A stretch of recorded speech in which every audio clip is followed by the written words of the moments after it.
আল্লাহ নবী মুহাম্মদ সাল্লাল্লাহু আলাইহি ওয়াসাল্লাম অসুস্থ, সালাতে যেতে পারে না, ইশারের সালাতে বেহুশ হয়ে যাচ্ছে, অসুস্থ, তীব্রতা এত বেড়ে গেছে, জ্বর এত বেড়ে গেছে, আল্লাহ নবী বলছে যে আয়েশা, তারপরে আমার সাহাবী বলছে আমার জন্য একটু পানি এনে দাও, হযরত বলল নামাজ পড়ব মসজিদে। আল্লাহ নবী যেতে পারে না, বেহুশ হয়ে পড়ে গেছে, বেহুশ হয়ে পড়ে গেছে। আবার বলছে পানি এনে দাও, পর্দা খুলে দেখছে মানুষকে নামাজ পড়ছে, সাল্লাল্লাহু আলাইহি ওয়াসাল্লাম বলছে না নামাজ পড়ে নাই, একটা জিও নাই, কেন নবী আপনার জন্য অপেক্ষা করতেছে। বলছে আমার জন্য পানি নিয়ে এসো, আবার পানি চেষ্টা করছে, যেতে পারে না, পড়ে গেছে। আবার তাকে গেছে বলছে সাল্লাল্লাহু আলাইহি ওয়াসাল্লাম বলছে না আপনারা নামাজ পড়ে নাই, একটা জিও নাই, আপনার জন্য অপেক্ষা করতেছে। নবী সাল্লাল্লাহু আলাইহি ওয়াসাল্লাম আবার পানি আনার জন্য বলছে, অনেক চেষ্টা করছে, দেওয়ার জন্য যেতে পারে না। পরে বলছে আবু বকর খবর দাও, আম্মা জান আয়েশা বলছে না আমি আমার আব্বাকে দিয়ে নামাজ পড়ার অনুমতি দিব না, কারণ আব্বা গরম মনের মানুষ, সে নামাজে খেতে দেবে। ওমরকে বলো, ওমরকে বলাইছে, ওমর বলছে না আসলে থাকলে আমি এই দায়িত্ব নিতে পারবো। আবু বকর রাদিয়াল্লাহু তাআলা তারপর রাসূলের রিকোয়েস্টে 17 72 সালাত বৃহস্পতিবার এশা থেকে নিয়ে সোমবার দিন ফজর পর্যন্ত এই সময়টা নবী সাল্লাল্লাহু আলাইহি ওয়াসাল্লাম অনেক অসুস্থ ছিলেন। আল্লাহ নবীর পাশে আবু বকরের বাম পাশে আবু বকর রাদিয়াল্লাহু তাআলা ইমামতি করছেন। তারপরে এইভাবে এই 17 রাকাতের ইমামতি আবু বকর রাদিয়াল্লাহু তাআলা অসুস্থতার কারণে ইমামতি করতে পারেন নাই। জীবনের শেষ দিন পর্যন্ত আপনার আমার নবী অসুস্থ থাকা অবস্থায় মসজিদে আসার জন্য এত চেষ্টা করছেন, আসতে পারে নাই। আবু বকর নামাজ পড়েছে, আবু বকরের মন ছিল নরম। বলতেছিলাম যে নরম মনের মানুষ তিনি বলছেন যে রাসূলের যুগে যারা যাকাত দিয়েছে তারা তো যাকাত দিবেই, এমনকি রাসূলের যুগে যারা ওই ছাগলের সাথে রশি দিয়েছে, আমি আবু বকরের যুগে যদি রশি না দেয় তাহলে ওর বিরুদ্ধে আমি যুদ্ধ ঘোষণা করব। এটা কি যাকাত? আবু বকরের মতো নরম মানুষ শক্ত হয়ে গেছে, যাকাত দিতেই হবে, যাকাত তো দিবেই। যাকাতের রশি উটের ভেড়ার সাথে ছাগলের সাথে যে রশি আছে, রশিকে পর্যন্ত দিতে হবে। এটা আমি আবু বকরের নির্দেশ, এটা আমার এটা আমার দায়িত্ব। আবু বকর রাদিয়াল্লাহু তাআলা নরম মনের মানুষের এই যাকাতের ক্ষেত্রে এত কঠিন শব্দ ব্যবহার করেছে। তো যাকাত এমন একটা বিধান যে ক্ষেত্রে আল্লাহ ক্ষমতা, পাওয়ার, শাসন দিয়েছে। ঠিক সালাতের ক্ষেত্রে এরকম বলছে মরু আওলাদাকুম বিসসালাতি ওয়া হুম আবনাই সাবঈ সিনিন, তোমরা তোমাদের সন্তানদেরকে আস্তে আস্তে ফিসফিস করে বলে তো বাবা 7 বছর বয়স হয়ে গেছে, বিছনায় পেশাব শেষ, এখন থেকে নামাজ পড়ো। ওয়াদরিবু আলাইহা ওয়া হুম আবনাউ 10 সিনিন, 10 বছর হইলে সালাতের জন্য পিড়েই দিবে। এইখানে যারা বাবা হিসেবে বসে আছে, বাবা যারা প্রকৃত বাবা, অযোগ্য বাবাদেরকে আমি বলি, কারণ যেই বাবার পরিবারের উপর কোনো শাসন ক্ষমতা নেই, যেই বাবাকে তার পরিবার হিজলা বানিয়ে রেখে দিয়েছে, কাপুরুষ বানিয়ে রেখে দিয়েছে। যেমন অনেক সময় বলে আমাদের মা বোনদের এত মেজাজ, এত তাদের জিদ যে নিজের স্বামীকে বাড়ির চাকর বানিয়ে রেখে দিয়েছে। তোমার আমার গর্ব করে যে আমার স্বামী আমার ভয়কে কি করে না, কথা বলে, আমার স্বামী আমাকে খুব ভয় করে, আমার স্বামী আমার উপর কথা বলে। ওই মা বোনকে আমরা ছোট্ট একটা মেসেজ দিতে চাই, আপনি এই যে কথাটা বলছেন যে আপনার স্বামী আপনার ভয়ে কথা বলে না, মানে আপনার স্বামী আপনার চাকর, তাই না? আপনি যে গর্ব করতেছেন মা বোন, আপনি তো সেই চাকরেরই একজন বউ, ঠিক না? আপনি চাকরানি, চাকরের বউ সাধারণত কি হয়? চাকরানি। তা আপনি একজন চাকরানি হয়ে আপনার স্বামীকে চাকর মানে আপনি সেই চাকরের বউ চাকরানি হয়ে এত বড় গর্ব অহংকার করেন। যারা স্বামীকে বাদশা বানায়, সুপুরুষ বানায়, বীরপুরুষ বানায় সংসারের ভিতরে, সে গর্ব করে বলতে পারছে না আমি একজন বীরপুরুষ স্বামী, ঠিক কিনা বলেন? বুঝতে পারেন এই কথা? বুঝতে শুনে অসুবিধা হচ্ছে নাকি ভয়েসের সমস্যাকে বলবেন, আজকে আপনাদেরকে বুঝেই দিতে হবে। তো বলছিলাম যে এই যে মা আর এই যে বাবা, এই দুইজন ব্যক্তিকে পৃথিবীতে আল্লাহ পাঠাইছে যে বাবা শুধু ইনকাম করবে আর মায়ের দায়িত্ব সংসারটাকে গোছগাছ করে রাখবে, স্বামীর সম্পদ হেফাজত করবে, নিজের বডি হেফাজত করবে, আর সন্তান লালন পালন করবে। সন্তান ডান হাতে খাই কিনা মুখের দুধ যখন খাবার দিবে বিসমিল্লাহ বলে খাওয়াবে, তারা হবে শয়তান খাবে। বাচ্চাদের কপালে যে কালি দেয়, আপনাদের এই সমাজে এখনো আছে, এগুলো সমস্যা নাউজুবিল্লাহ, এগুলো তো বহুত আগের দিকে, এগুলো এখনো চলে আমাদের সমাজে। কপালের ভিতর বাচ্চার কপালের ভিতর কালি দিয়ে আল্লাহ বানাইছে সুন্দর, ও কালি দিয়ে একেবারে চেহারাটাকে কালি করে দিয়েছে। তা কালি তো হিন্দুদের মূর্তি না নাকি?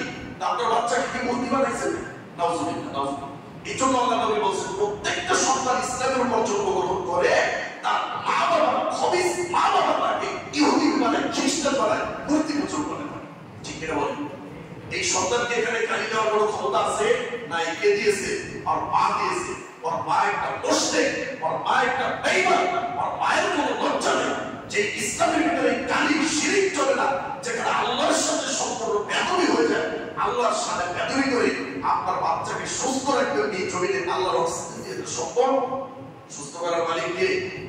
যদি চোখ লাগে, মানুষের বদনজর লাগে, লাগুক, মরে যার বাচ্চা, কিন্তু তারপরেও কপালে কালি দেওয়া যাবে না, গলায় কোনো তাবিজ ঝোলানো চলবে না। আগুন হাদিস না, সারা বিশ্বের মানুষের জন্য এটা আল্লাহ নবী তর্ক করছে, বক্তব্য যে কোনো মানুষ আল্লাহর সাথে শিরিক করতে পারবে না। কোনো তাবিজ, কোনো বইটা, কোনো অস্ত্র ধাতুর, বাংলা ধাতুর, যৌবন ধাতু, কোনো ধাতু আনতে মুক্তি এগুলো চলবে না। সোজা কথা। একজন মায়ের দায়িত্ব কি সন্তানকে বলবে, যতদিন না পর্যন্ত আপনার সন্তানকে বিবাহ করবেন ততদিন পর্যন্ত আপনার সন্তান আপনার সন্তান।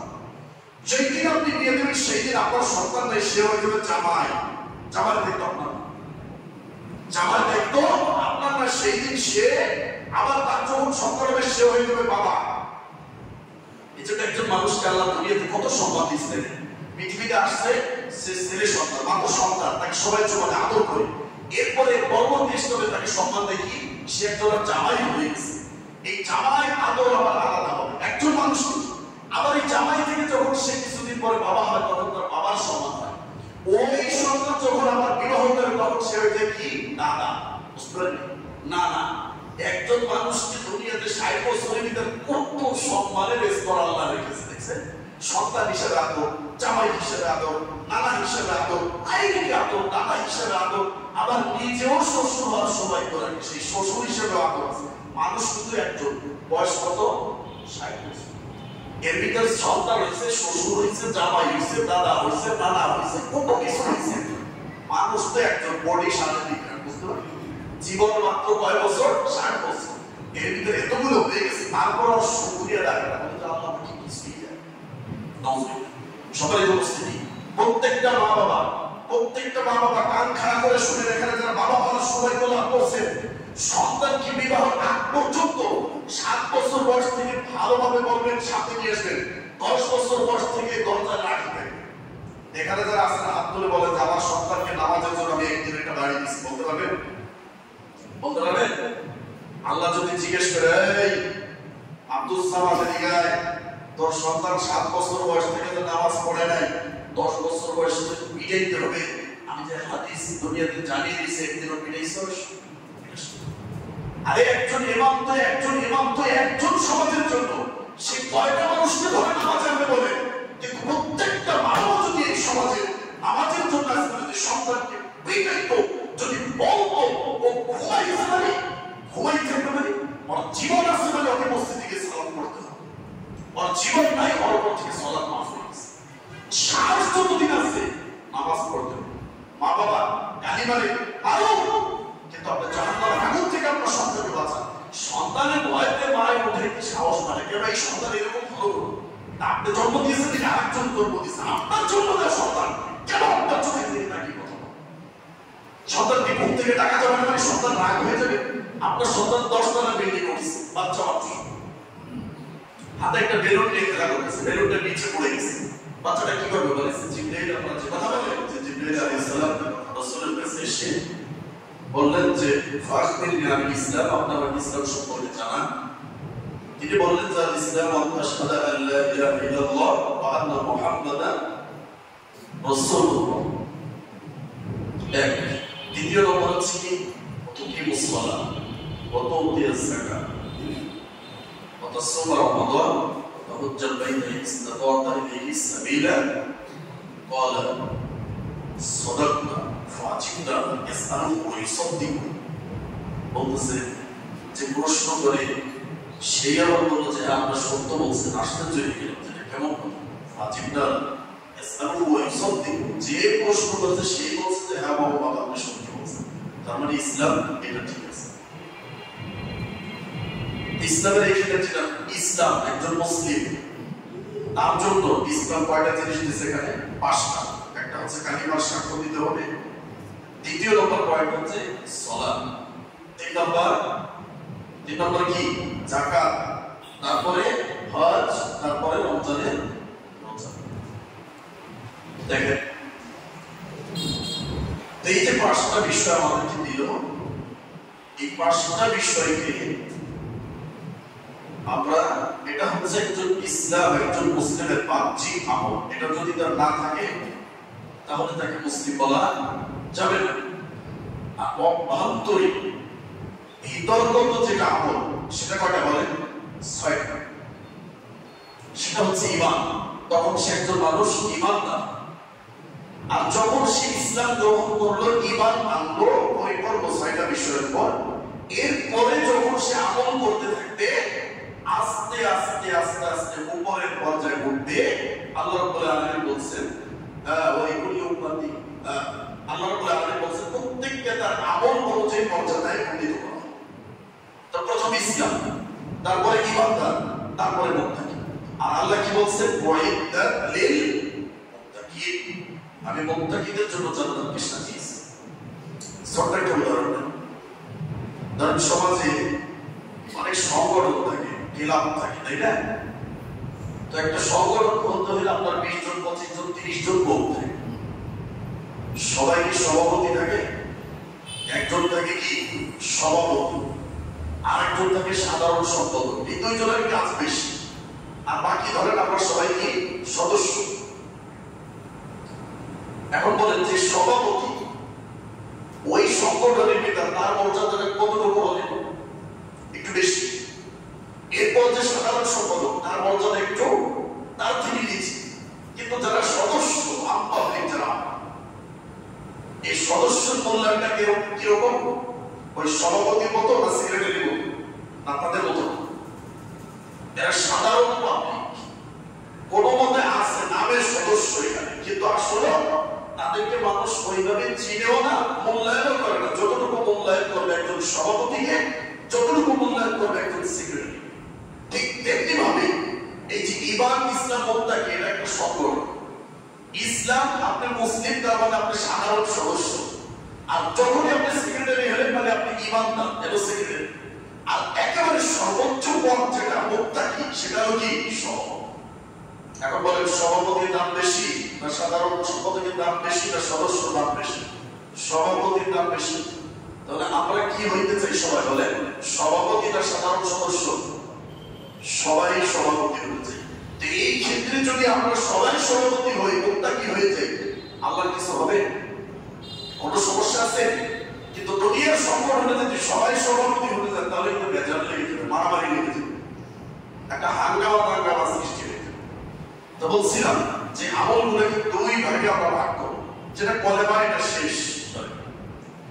2 নম্বর পয়েন্টে রয়েছে কি? সালাত, যাকাত, সওম, হজ। এই 4টাকে আমরা 2টা ভাগে ভাগ করব। একটা হচ্ছে সালাত আর একটা হচ্ছে যাকাত, এই 2টাকে একসাথে। আর 2টা হচ্ছে কি? হজ এবং সওম, এই 2টা।